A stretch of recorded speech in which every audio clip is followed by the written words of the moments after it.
बहुत पहले की बात है। शंकर नाम का एक किसान था। वह किसानी करके और अपने पेड़ों की लकड़ियां बेचकर अपना गुजारा करता था। एक बार वह लकड़ियों को बैलगाड़ी में डालकर बेचने के लिए दूसरे गांव गया।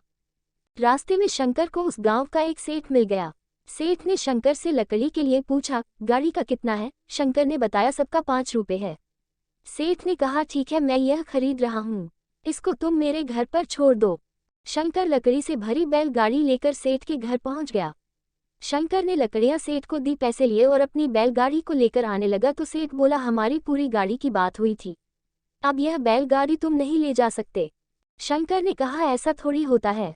सेठ ने कहा, तुमने गाड़ी का 5 रुपए का वचन दिया है, अब तुमको अपने वचन का पालन करना चाहिए। व्यापार में वचन बहुत मायने रखती है। शंकर के काफी समझाने के बाद भी सेठ नहीं माना, जिससे उसको खाली हाथ ही लौटना पड़ा। घर पहुंचने पर उसके बेटों ने बैलगाड़ी के बारे में पूछा तो उसने सेठ की करतूत को उनको बता दिया। शंकर का सबसे छोटा बेटा होशियार था। उसने सेठ को सबक सिखाने की सोची। वह अगले दिन उसी तरह बैलगाड़ी में लकड़ियां डालकर उसी गांव की तरफ जाने लगा। रास्ते में उसको भी वही सेठ मिल गया। सेठ ने सोचा, आज फिर एक बकरा आ रहा है।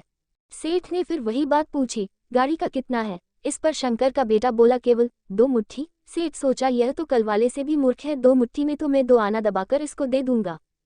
उसने घर पर लकड़ियां छोड़ने को बोला। वह बैलगाड़ी को लेकर सेठ के घर पहुंच गया। घर पहुंचने के बाद उसने सारी लकड़ी सेठ को दे दी।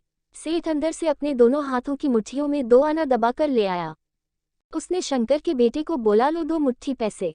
शंकर के बेटे ने चाकू निकाला और बोला, मैंने 2 मुट्ठी पैसे नहीं मांगे, मुझे तुम्हारी हाथ की मुट्ठियां चाहिए, और वह उनको काटने के लिए आगे बढ़ा। इस पर सेठ ने मना किया तो शंकर का बेटा बोला, तुमने वचन दिया है और व्यापार में वचन बहुत मायने रखती है।